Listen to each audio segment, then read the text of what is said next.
இத்தனை ஆண்டு காலம் அள்ளி கொடுத்த பொன்பரன் எல்லாம் அபகரிப்பு கொண்டு வைத்திருந்தாய்.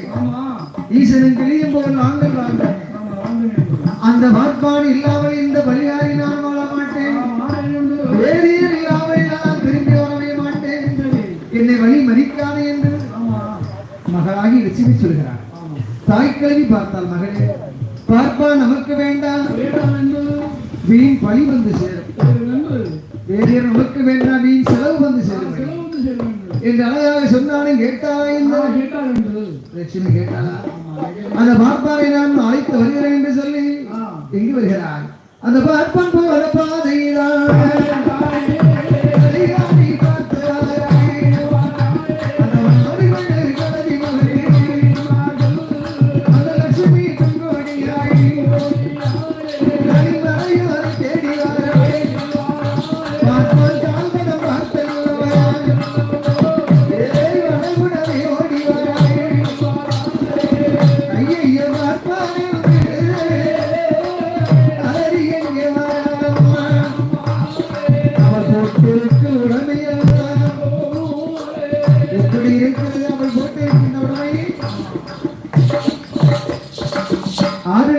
அள்ளி போட்டிருக்காங்க.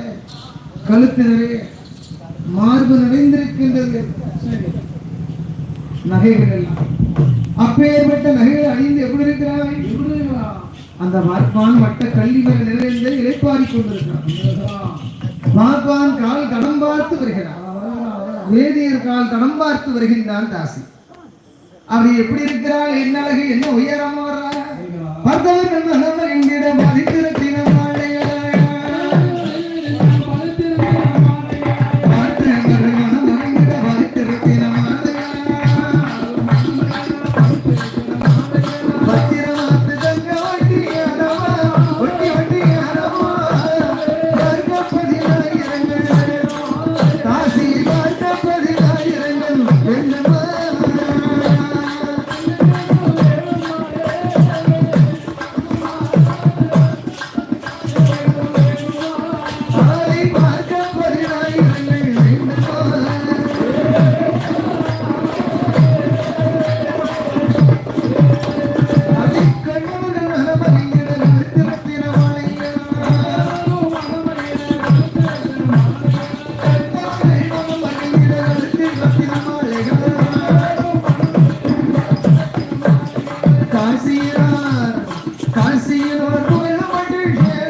அப்படியே பார்த்தவர்கள் மனமகிழ அள்ளி போட்டு வருகிறார். இந்த மண்ணில் படுங்காய்களுக்கு தேடி கட்டுவாங்க.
மோகினி போல் அப்படியே அழகு சுரூபமாக பார்ப்பான் கொடுத்த நகைகள் அல்லவா அள்ளி முடி